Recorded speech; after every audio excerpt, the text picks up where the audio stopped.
everybody. Welcome back to your small group on the book of Samuel. Today we'll look at 2 Samuel chapter 7, which is both a transitional moment in the whole narrative of the Samuel sequence, and it's also an important cornerstone truly for the rest of the Bible. It's about a covenant that God makes with David. Now, as you might expect, it's important to set the whole stage here. First, remember, this is after Saul, the first king of Israel, has died. And so back in 1 Samuel chapter 31, you'll see Saul is killed in battle against the Philistines, and David is heartbroken. Because Saul was anointed by God. He was chosen to inhabit this particular office, and David has this immense respect and admiration for that, even while Saul, as you'll see, fails in virtually every single way. Now, the second thing that we see is that David has stepped into Saul's place. So in chapter 5, he's received as the rightful king of Israel. And the first thing that he does, and this is really important, is he brings the Ark of God into Jerusalem. And so he brings this tangible manifestation of God's own presence into the center of the city. And after he does this, verse 1 of our reading says that the Lord gave David rest from all his enemies. And so David has been established here as the new king, and he brings with him the symbolic and real presence of God in the ark. All of these things, of course, are very good. They reveal David's great faithfulness. That's right. They reveal his faithfulness. But the next thing that David does is not what God intends for his people. David brings the ark to Jerusalem, and then he proposes that they build a house or a temple for God to dwell in. And yet God says no to this. This is not what God desires from David. Now, it's important to note that there's nothing in the narrative that suggests that David's idea is sinful or wrong.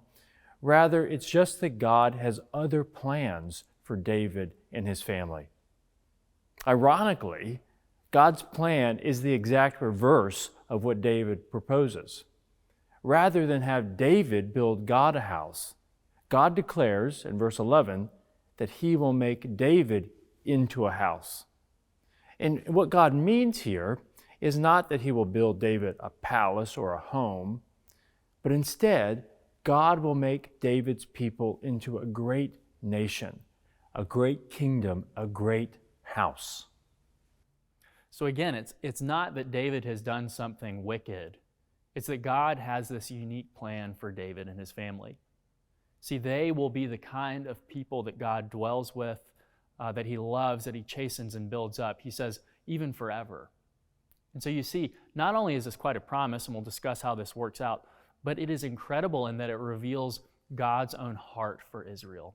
God isn't simply interested in the Israelites building him a temple that reflects his glory. He wants to build them into the kind of people who know his glory and love his glory, that eventually they might build the kinds of things that glorify his name, even a temple.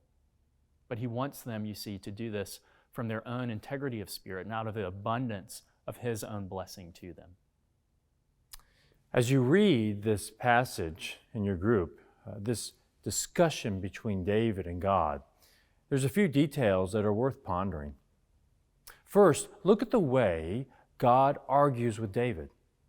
After David's proposal to build a temple, God says to him, "Have I not moved about in a tent for my dwelling place?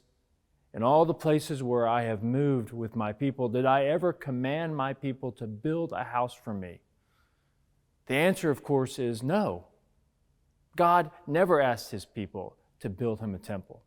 And we might wonder, why? Well, it seems to suggest that God is much more concerned about dwelling with Israel than he is about inhabiting a place built by human hands. This God of Israel is a God who is on the move, moving towards his people rather than demanding they come to him in a temple. And of course, this God who is on the move, we see this clearly in Jesus. God is on the move in Jesus as well. Now, the second thing to note in verses 12 to 13 specifically It's the way God does suggest that David's people will one day build him a permanent home. We, of course, know that this is true. It, in fact, happens. David's son Solomon builds the very first temple in all of Israel. And in this way, God does care about having a place of worship and fellowship. But notice that the integrity of the people, the family of God, that comes first. God wants to build the people, the family of David, before he builds the actual temple itself. I think this is a really important point. The reality is that it is the people who are most truly God's temple. Hold on to this truth. The people are to be God's temple. You see, God wants to dwell in and with his people. The truth is, we know that Israel fails. They fail to embody God. They fail, as the years go on, to reflect him to the world. We also know that the temple that is built will eventually be knocked to the ground. But you see, God remains true to his desire and true to his promise to David. From the line of David, from the house, again, the house of David, comes Jesus, the one who establishes the perfect meeting place for God and man.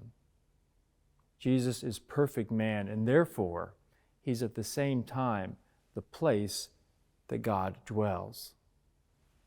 Lastly, I want you to note David's gratitude. That's in the final verses, in verses 18 to 22. David declares this greatness of God. He spends several verses proclaiming how good he is. And yet he doesn't even know how much God will actually give in this promise, of course. Because out of David's own family, David doesn't know this, but out of his own family will come this Messiah for both Jew and Gentile alike. It says, Colossians says, Jesus will be the one to reconcile all things into himself. And so the covenant is far more than David asked for or imagined. And of course, this same God gives his abundant blessings also to us. So we hope that you enjoy your conversation, and we look forward to meeting with all of you again soon. Thanks for joining us.